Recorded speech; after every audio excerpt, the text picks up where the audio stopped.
Hey, Shabbat Shalom. Awesome. So this week's portion is Lecha. It's going to cover Genesis 12 to 17:27, and it covers all the major highlights of Abraham except the binding of Isaac. But it's going to have the call of Abraham or Abram, and then it has the covenant of the pieces in Genesis 15, and then it closes off with the circumcision, and the circumcision is actually the second commandment of the Torah. If somebody could read that for me, please, or I'll pick you. But, thank you. Every male among you shall be circumcised, and it shall be a sign of the covenant between me and you. He who is 8 days old among you shall be circumcised. Every male throughout your generations, whether born in your house or bought with your money from any foreigner who is not of your offspring, so shall my covenant be in your flesh, an everlasting covenant. Any uncircumcised male who is not circumcised shall be cut off from his people. He has broken my covenant. Right, and that's the commandment. And obviously, circumcision is a hot button topic, especially amongst Christian people. With Thanksgiving coming up, this is a great topic to bring up if you still talk to your Christian family. If not, then don't worry about it. But usually, if you bring up circumcision to a Christian person, they're always going to say, circumcision is not for the Gentiles, it's for the Jews. Okay, we don't have to worry about that because we have the new covenant and we have Jesus, and we have all these butterflies and spiritual stuff. Like, we don't have to worry about Old Testament stuff. And then they'll say, we're spiritually circumcised. We have the circumcision of the heart. In the Old Testament, everything is about the flesh and things like that. Now everything is spiritual, which is not true because circumcision of the heart is also in the Old Testament. They'll say, Jesus freed us from the law because it was oppressive and it was hard and bitter work. And now we're free from it. And now we only have to show up for 1 hour on church on Sundays and then we leave and that's it. Thanks to Jesus.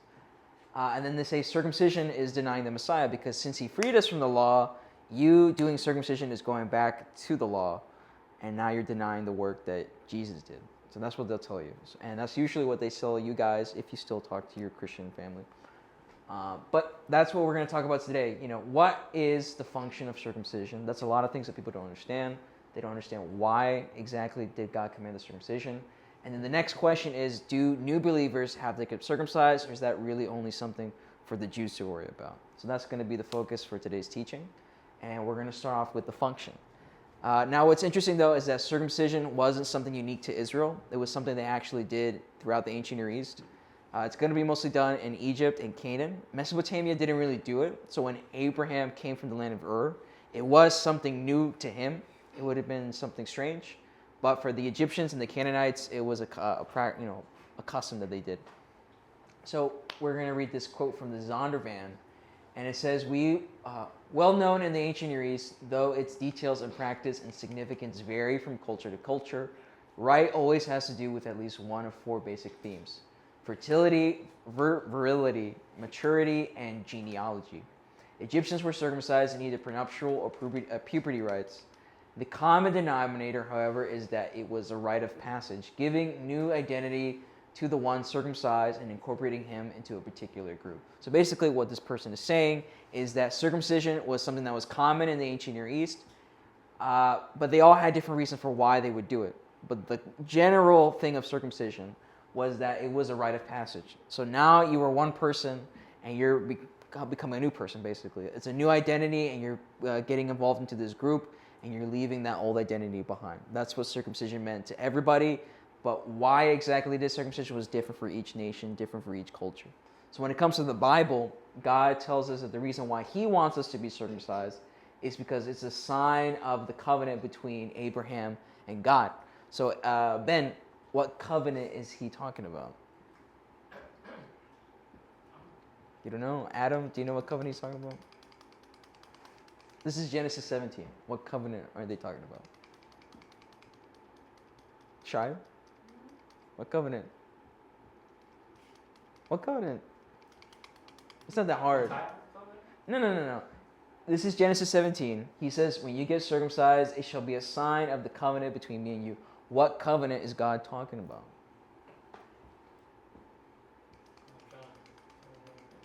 No. Not you guys. No. They're trying to help you, and I said no. No. I remember I gave a recap in the beginning. I said Genesis 12 was when Abraham was called. And then what's another major event that happens?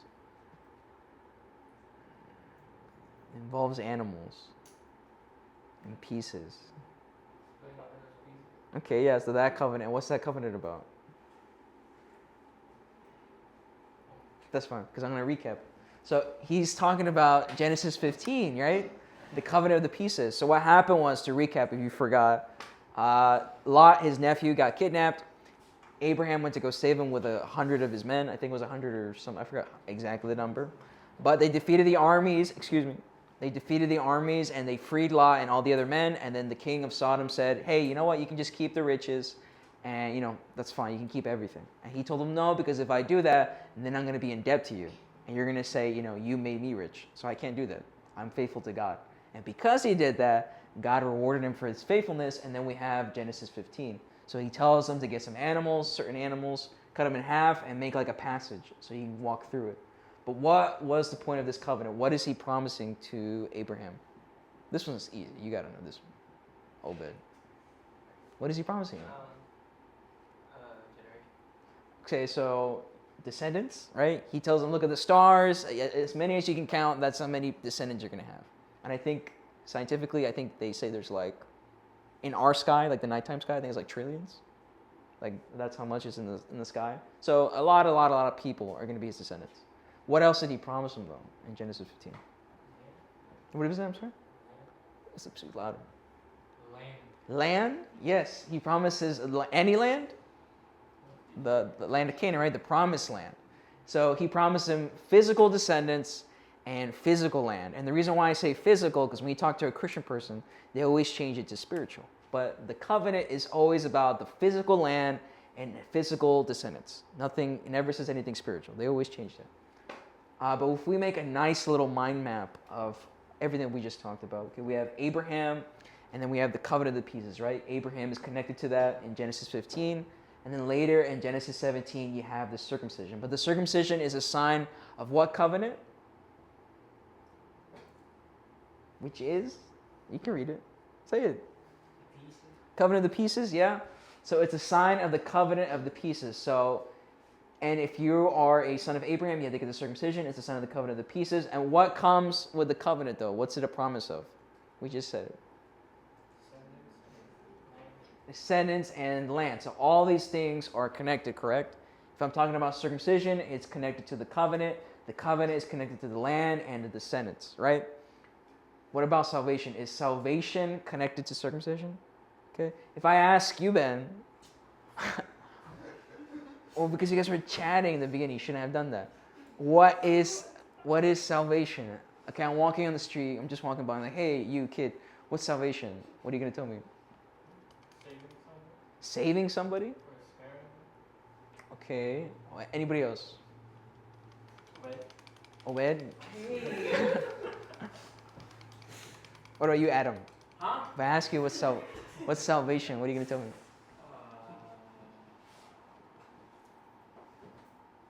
You lost me. Now I'm atheist and I left. No. I don't know. I'm not saying like a Christian perspective. Just say it. Like, if you had to summarize it in a short sentence. Like, yeah. He said saving or sparing. You agree or you think something else? Somebody else. If not, I'll pass it on. Pass it on. Albert, if I ask you what is salvation, what are you going to tell me?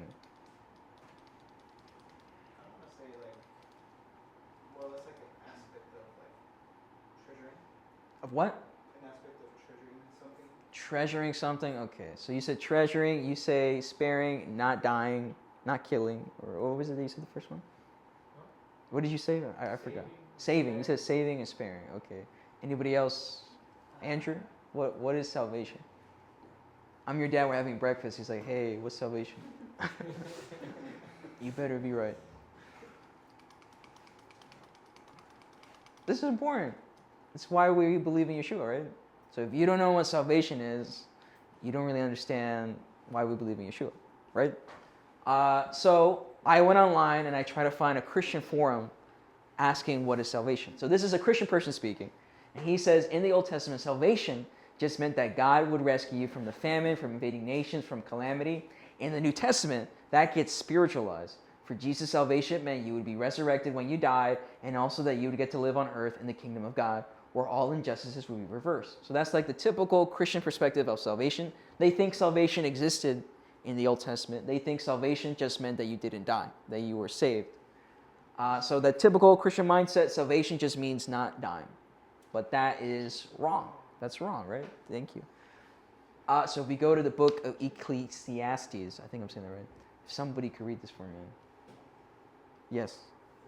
The same fate comes to everyone, to the righteous and to the wicked, to the good and to the evil, to the clean and to the unclean, to those who sacrifice and to those who do not sacrifice. As with the good man, so also to the sinner. As with those who swear an oath, so also those who fear oaths. This is the injustice that is done under the sun. The same fate comes to everyone. Okay, what is that fate? Death, right? So you could be the most righteous person on earth. You could be Abraham, who was super righteous, probably the most righteous person in the Bible. He still dies. And the most wicked person in the Bible also dies. So they have the same fate, even though one person is way better than the other person. How is that fair? Why do we die? Why exactly do we die? Who sinned? Who's that someone? Adam, right? Adam, he sinned, right? And because of him, the world is what it is, right? So he sinned, it brought death, and now what's the solution for that sin, though? Does the Torah have that solution? No, right? It only has certain sins that it deals with, but it doesn't deal with his sin. So there needs to be a payment for his sin in order for death to be gone and everybody, not just Israel, all of humanity to have eternal life, right? And that's why Yeshua comes into that. He pays that ransom, and now you have salvation, you have eternal life. Because before, no matter how righteous you were always going to die. So salvation is about eternal life, about dealing with this sin. Circumcision is in its own bubble. So circumcision and salvation have nothing to do with each other. So if somebody says that you're getting circumcised and denying Yeshua's salvation, it's impossible because it has nothing to do with each other. Okay. So to recap, circumcision meant a new identity in the ancient Near East. And we see that too in the portion that we read, that God says that you'll get circumcised. Whoever doesn't get circumcised will be cut off from the camp because now you're becoming part of the community. And if you reject that, you're rejecting the community. God commands Abraham to circumcise himself and his house. And it says the foreigner that is bought. All descendants of Abraham are to be circumcised. All the descendants. And circumcision is a sign of the covenant of the pieces. It has nothing to do with salvation. So the purpose of circumcision, it is a sign of salvation. Not salvation. The covenant. See, you guys threw me off. Talking in the back. So now we can talk about new believers. Do new believers get circumcised? That's the question. If you ask a Christian person, they're going to tell you no, because it's for the Jews. It's for the Jews. That's what they say. And then they'll give you verses from Galatians. This one is from Galatians 5. It says, "Look, I, Paul, say to you, if you accept circumcision, Messiah will be of no advantage to you. I testify again to every man who accepts circumcision that he is obligated to keep the whole law. You are severed from Messiah. You who would be justified by the law, you have fallen away from grace." So there, right there, I guess circumcision is done for, right? With that one verse. And they'll also bring up Galatians 6. It says, "As many as are wanting to make a good showing in the flesh, these are attempting to compel you to be circumcised, only so that they will not be persecuted for the cross of Messiah. For not even those who are circumcised observe the law themselves, but they want to be circumcised in order that they may boast in your flesh. But as for me, may it never be that I boast except in the cross of our Lord Messiah, Yeshua, through whom the world has been crucified to me, and I to the world. For neither is circumcision anything, nor uncircumcision, but a new creation." So they're right there. They'll show you these verses. They're like, "See, the Bible says you don't have to be circumcised, so now bring me the pork and forget about it," right? That's what they'll tell you.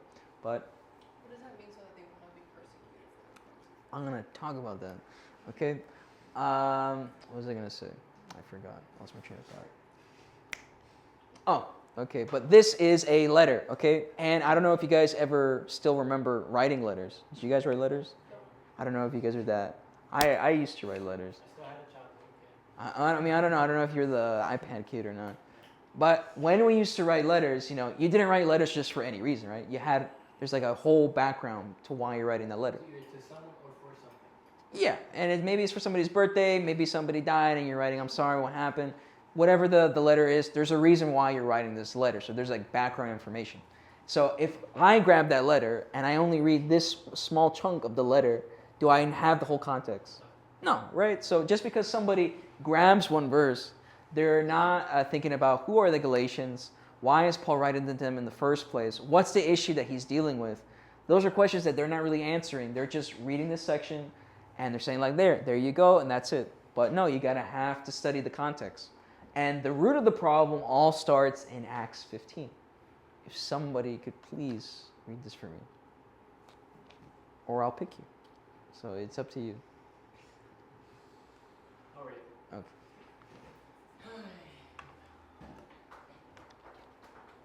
Okay, that's and some men came down from Judea and began teaching the brothers, unless you are circumcised according to custom prescribed by Moses, you cannot be saved. After there was no little strife and debate by Paul and I can't see. Huh? Barnabas against them. They appointed Paul and Barnabas and some others from among them to the apostles and elders in Jerusalem concerning this issue.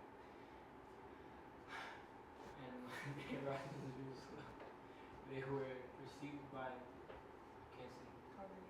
congregation and apostles and the elders, and reported all that God had done with them.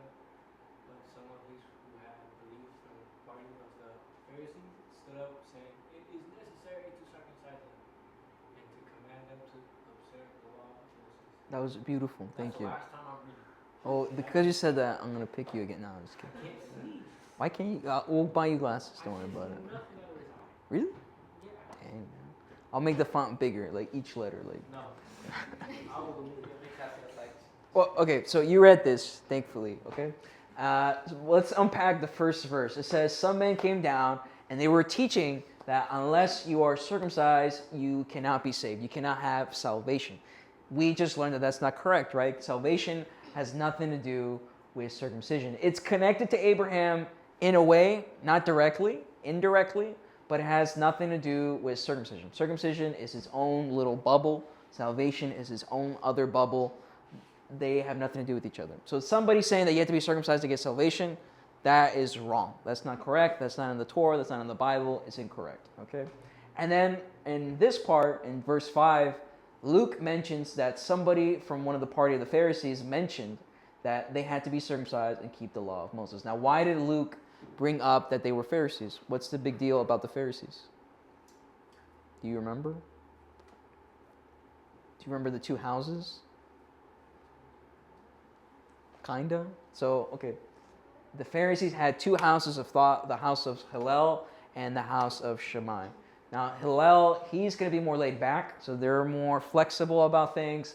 They're more accepting of Gentiles, and they were very lenient when it came to like the purity laws and the sabbatical laws. People that were really strict were the people from the house of Shammai. Okay, they were very zealous. They wanted national purity. They didn't want anything to do with Gentiles. And they were very strict when it came to like sabbatical stuff. That's why Yeshua has issues with the Pharisees when it comes to washing your hands, healing on the Sabbath, because the house of Shammai before the destruction of the temple was the prominent house. And then after the destruction, it switched to Hillel. So that's why he has so many issues with the Pharisees, because that was the major school of thought during that time. Because they were too strict. That was the issue. Could somebody read this for me? Not Ben. No, you read. Oh, Ben.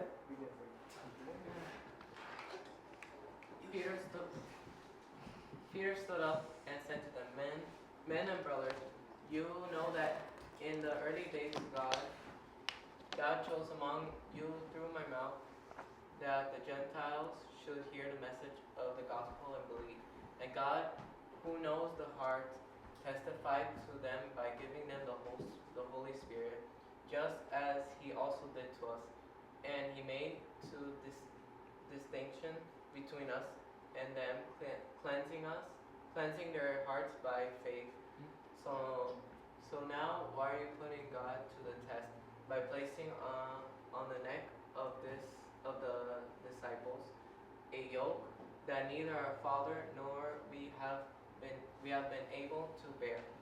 But we believe we will be saved through the grace of Messiah Yeshua in the same way those also are. Okay, so he's basically saying, just to make it summarize, that it's not fair because Jews, they grew up with the Torah. They grew up learning about the Torah. They grew up going to synagogue, hearing about the Torah. Gentiles, they just started out, and a lot of them were Greeks, so this is a very different world for them. So to make them right off the bat get circumcised and have to keep the commandments, it's too much burden to put on somebody that hasn't started at all. And for them, it would be very taboo because for the Greeks, circumcision was not an abomination. What would you call that? What's the word? Yeah, they saw it as barbaric. When the Jews got circumcised, they thought it was crazy. So now you have a Greek, convert who's new to Yeshua, and maybe he wants to start keeping the Torah.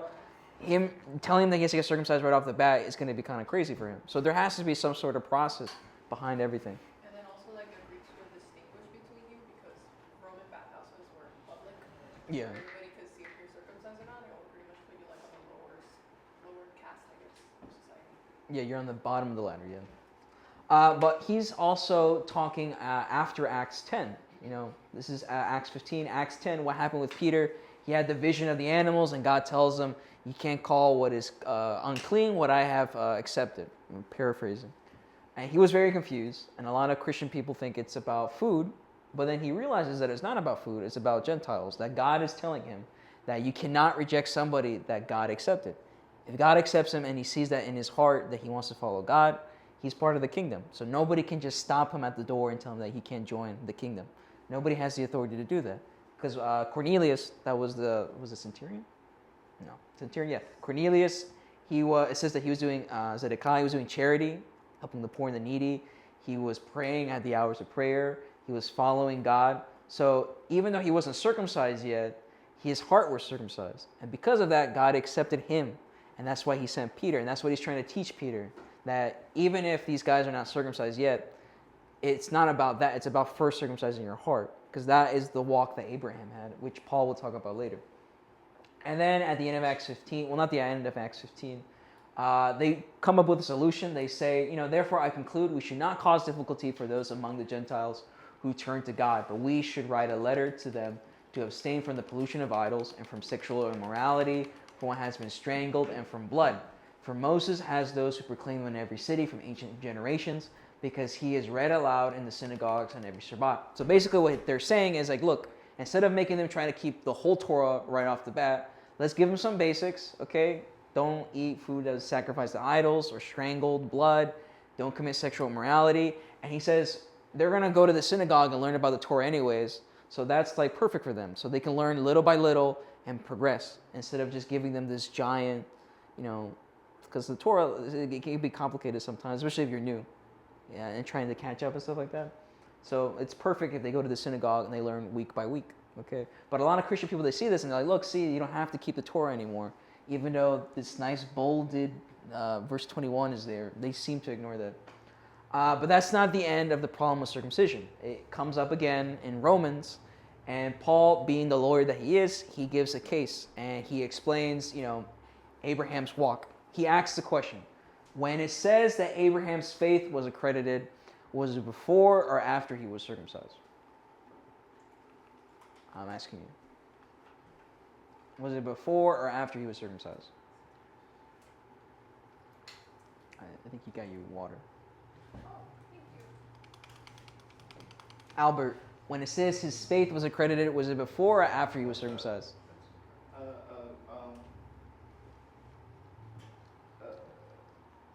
I'll give you a hint. He said that in Genesis 15.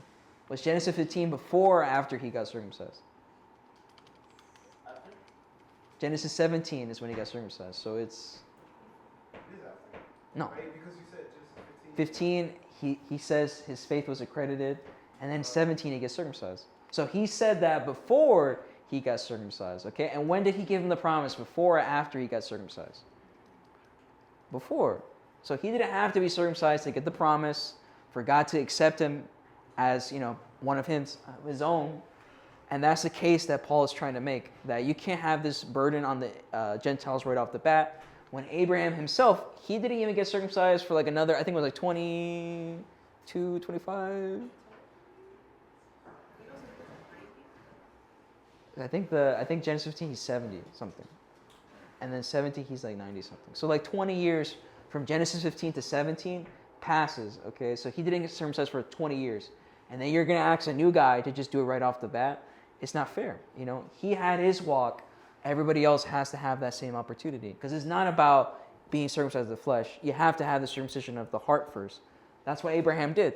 When he was living in the land of Ur, he never heard of God, but God called him out, and he had faith in him. And that's how he started his walk. So similarly, if a Gentile who's never heard of God before, he hears about this, you know, this new message, the gospel, and he wants to follow after God, he's following the same footsteps. Now his heart is circumcised, and he becomes just like Abraham, and he has that progressive walk. So you can't just have somebody right off the bat keep all, well, not all 650 commandments, but, you know, the most that he can. You can't just do that right off the bat. And then from Romans, you go into Galatians, and that's like a whole thing. We're not going to read the whole Galatians, so don't worry about that. But one of the lovely words that you see a lot in Galatians is justification. And a lot of people assume justification is talking about salvation. But you have to study the etymology of justification. Okay, so when you go to the Greek, it's going to be, I think it's dikai au. I'm not a Greek guy. Dikai, well, you don't know either. Yeah. Whatever that word is, that is the Greek word for justification. And it means to make righteous, to declare righteous, or to treat as in the right. But what's interesting, though, is that when it's used in the Septuagint, it frequently took on a forensic legal sense, declaring someone righteous in a judicial setting rather than making them righteous in a moral quality. So it's about a judicial hearing, if that makes sense. So in the simple terms, it's God's verdict of belonging. So it's not about salvation. It's God determining if you are justified to be part of the kingdom. And what makes that you justified to be part of the kingdom? If your heart is circumcised. If you decide to follow God, the moment that you do that, you're just like Abraham, and you cross over the threshold, and now you become sons of Abraham. So going back to when we were reading these verses, like you said, how come it said only so that they would not be persecuted for the cross of Messiah? What is going on during that time? If you guys know, but I don't think you guys know. What were you going to say? No? Well, anyway, it says that because, one big thing was that the Jews, they would not be too accepting of the Gentiles at the time. So if they had Gentile believers who were not circumcised, they wouldn't really like that, and they had like this whole honor and shame thing. So believers of Yeshua would have been kind of put aside from the Jews. And then another thing to look at is that the Jews had I forgot what the term was. What was it? Collegia, which means, I forget what it means. No, I don't think that's the word I'm thinking about. But they had a special, what's the word? But they were exempt by the Romans to do imperial cult worship, okay? So they didn't have to bring offerings for Caesar. They had like a loophole in the temple. They could give offerings for the blessing of Caesar, but not directly to him as God. So they gave them that opportunity, that exemption. So in the beginning, when the followers of Yeshua started, they saw them as a sect of Judaism. But then as the new Gentiles were coming in, now people were confused because it's like, are you guys Jewish? I mean, this guy's not circumcised. Doesn't really look Jewish. What are you guys? And then that divide started happening. And that exemption didn't apply to new believers of Yeshua. And for the Romans, they viewed you as atheist or, I forget what the other word was. I guess barbarians, but there's another word too. But so because they didn't fit under that exemption, that umbrella, they didn't have that protection. So now they started questioning, like, hey, how come you guys are not doing empirical worship if you're not really Jewish? Because it's confusing for them. And then also, if they would have been considered Jewish, because the followers of Yeshua would have been Jews, basically, then they're proclaiming that Yeshua is the emperor.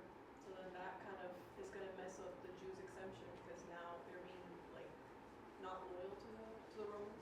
Yeah. So the Jews are kind of like trying to protect their own exemption, because the Gentiles are saying that Yeshua is the emperor, which is illegal for Rome. Yeah, so the Jews didn't really like that either. They just wanted to lay low. But there was a whole thing between the Jews and the new believers. And then after the destruction of the temple, everything flips. So that exemption with the Jews is gone. And now the Christians want nothing to do with the Jews. And then that's when it starts, going the opposite direction. And we have Sunday worship and all these other stuff, which is just a little interesting tidbit. And then we have Galatians 3. Paul is talking about how, you're not justified by the law, meaning you are not found right by God to be part of the kingdom by how much works you do, how much good deeds that you do. It's all about what's in your heart, just like Abraham. It's all about your faith. Okay, for you to be part of the kingdom depends on your faith and what's in your heart, not how many good deeds you do. And that's what he's talking about. It's not talking about salvation. But then when you get to Galatians 3, it's 26 to 29. Can somebody read this for me? Yeah, thank you.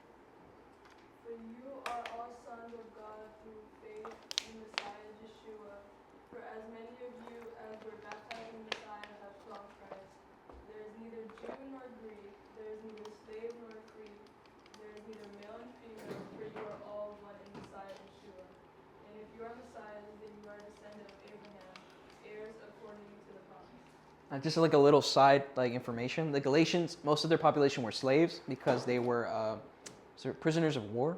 So back then, when you were a prisoner of war, you would become a slave. So that's why he uses this language a lot. When it says neither male or female, because you guys are talking. I see you. Or moving, whatever you guys are doing. Anyway, when it says neither male or female, it's not a gender thing. It's more about slavery. Because back then, male slaves were more valuable than a female slave. When it came, because this is about adoption. That's where I was going. When it came to adoption, you would want a male because that's going to be your heir for your household, for your inheritance. If you didn't have an heir, the government took all your stuff.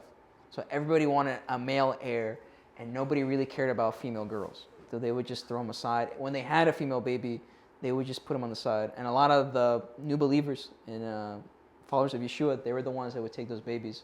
And that's how they started getting that reputation.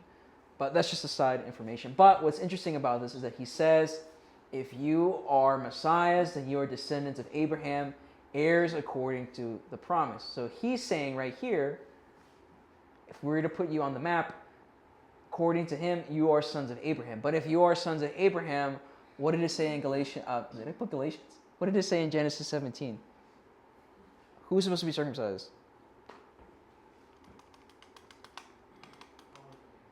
Who's supposed to be circumcised? I mean, yeah, you weren't there at the time when the commandment was given, but who is the person to be circumcised? It's not a trick question. First, it has to be Abraham, so at least start there.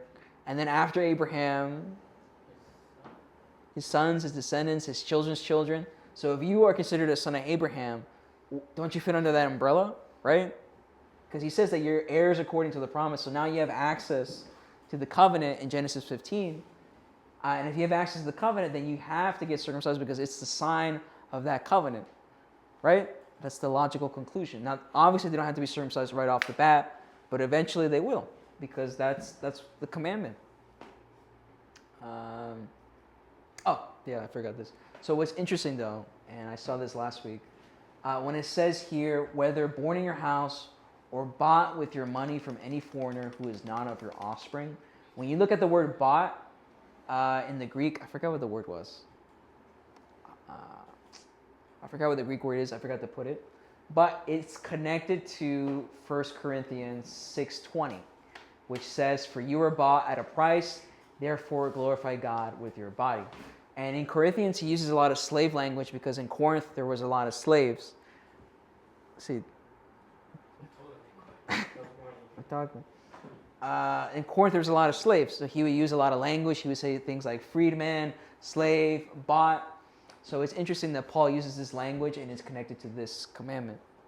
It's using the same language. So if they were slaves and they were bought by God with a ransom through Yeshua, now they fit under this umbrella too. So even if you're not a physical heir of Abraham, God bought you with a ransom through Yeshua.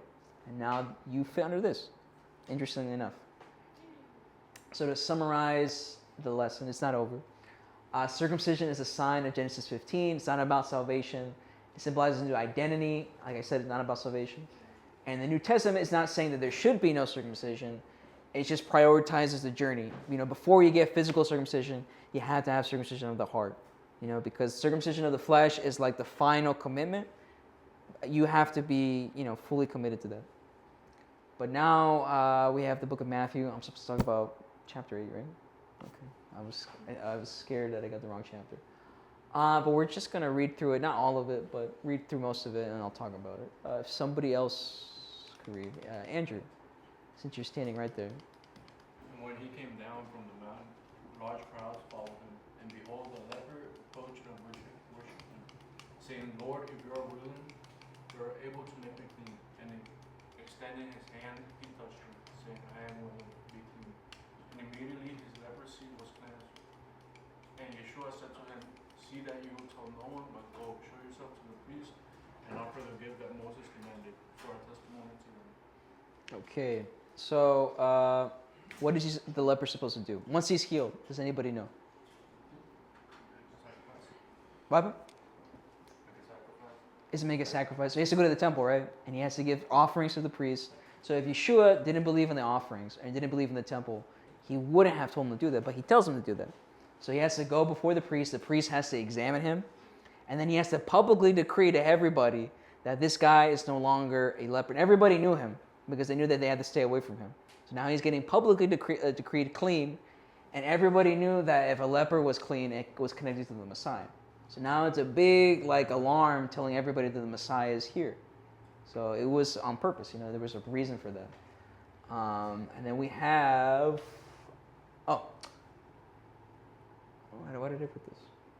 I'm going to read it. And when the men came to him, they said, John the Baptist sent us to you, saying, are you the one who is to come, or should we look for another? In that hour he healed many people of diseases and suffering and evil spirits, and he granted sight to many blind people. And he answered and he said to them, go and tell John what you have seen and heard. The blind receive sight, the lame walk, lepers are cleansed, deaf hear, dead are raised, the poor have good news announced to them. Now I remember why I put this. Because I said when they saw that the leper was clean, they connected that to the Messiah. But why? Where did they get this idea of the leper being cleansed? And that's going to be Isaiah 53, when it talks about the suffering servant. In the Talmud, they have a commentary, and they call it the leper scholar. And they said that the Messiah, he's going to be outside the camp healing people. And the only people that were outside the camp were lepers. So they made that connection between the Messiah healing people, and as a symbolic representation of him healing Israel from their sickness or disease, which is, what is it? Well, what does leprosy represent? Death, right? So that's the whole point of that. So that's why when he says lepers are cleansed, that's a sign of the Messiah, because of Isaiah 53. Okay, then we have the centurion. Somebody read this one. Thank you. Now when he entered Capernaum, a centurion approached him, appealing to him and saying, Lord, my slave is lying paralyzed in my house, terribly tormented. And he said to him, I will come and heal him. And the centurion answered and said, Lord, I am not worthy that you should come in under my roof, but only say the word and my slave will be healed. For I also am a man under authority who has soldiers under me. And I say to this one, go, and he goes. And to another one, come, and he comes. And to my slave, do this, and he does it. And when Yeshua heard this, he was astonished, and said to those who were following him, truly I say to you, I have found such great faith with no one in Israel. But I say to you that many will come from the east and the west and be seated at the banquet with Abraham and Isaac and Jacob in the kingdom of heaven.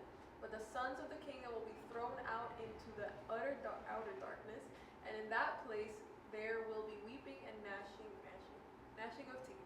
And Yeshua said to the centurion, go, as you have believed it, it will be done to you. And done for you, sorry. And the slave was healed at that hour. So Yeshua is using honor and shame for the Jews. Okay, he's basically saying, this guy who's not even a believer, he has greater faith than the people of Israel.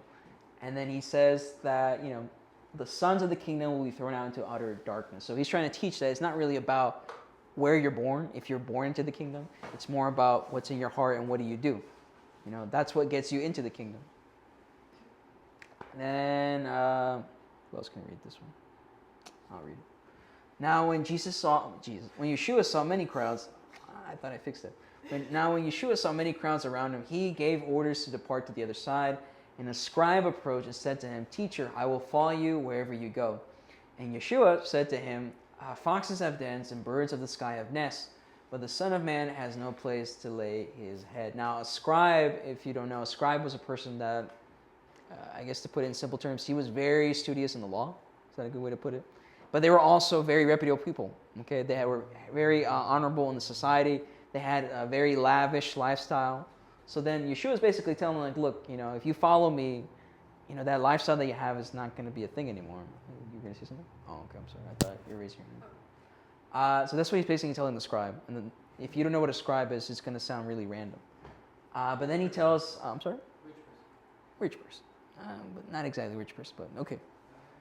And then another of the disciples said to him, Lord, allow me first to go and bury my father. But Yeshua said to him, follow me and leave the dead to bury their own dead. Now, it was a custom that, if you are the firstborn male and the father dies, you're supposed to go and bury him. So then Yeshua is telling him to forget about it, just follow me. It was kind of, crazy, kind of flipping everything on his head. Then we have this one.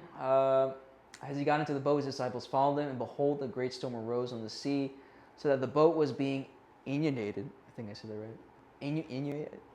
Inundated by the waves, but he himself was asleep. And they came and woke him, saying, Lord, save us, we are perishing. And he said to them, why are you fearful, you of little faith?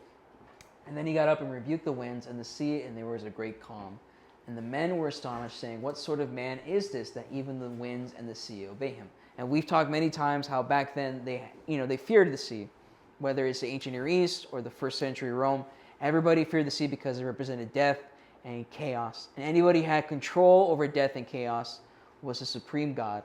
Now, a lot of people would see this and say that, it's saying that Yeshua is God, but that's not the case. Because when it comes to, for example, Moses, he departed to the Red Sea.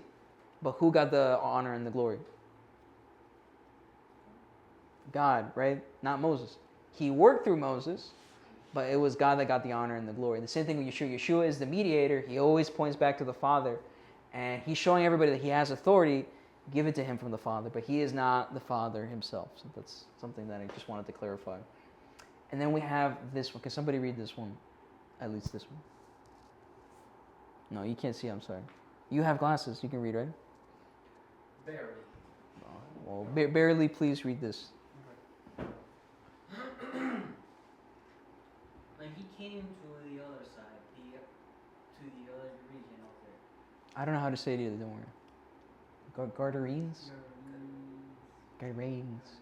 Two demon-possessed men coming from among the tongues, men and very violent, so no one was able to pass along the road. And behold, they cried out, saying, What do you have to do with us, Son of God? Have you come here? Have you come here to torment us before the time? Now a long way from them a large herd of pigs was feeding. So the demons implore him, saying, If you are going to expel us, send us into the herd of pigs. And he said them, Go. So they departed and went into the pigs, and behold, the whole herd rushed hating down to the slope into the sea, and drowned in the water. Now the herdsman fled into the town and reported everything, including the things concerning the demon-possessed man. And behold, the whole town came out to meet Yeshua. And when they saw him, they implored him that he would depart from them for their region. Right. Awesome. I did see an interesting commentary. It was from, I think, Roy Gaines, I think it was. But he was connecting this to the Day of Atonement, which was interesting. Specifically to the scapegoat, because the scapegoat, you would put the sins of the scapegoat and then send it out into the wilderness, into the desert. And you can have the sea or the desert interchangeably be, what do you call it? They're interchangeable because they both represent chaos, death. So Yeshua, sending the demons into the pigs and then going into the sea, the cliff, is kind of reminiscent of that, of getting that impurity out of the camp. Interesting. In Judaism, for Rosh Hashanah, they take like bread and they like confess their sins and they throw them into the ocean. Yeah, I used to do that. I used to do that in the very beginning. But yeah, so it was very interesting, that commentary. And they also explained that. I lost my train of thought. But yes, he did say that it was like the Day of Atonement. Not exactly like the Day of Atonement, but very similar. Getting the impurity out of the camp and sending it out into the sea, which represented death. Okay? And that's going to be pretty much Matthew 8. Next week is chapter 9. I would recommend that you guys read it ahead of time. So that way, you don't have to follow through the whole thing. Other than that, that's pretty much it. So goodbye. Thank you.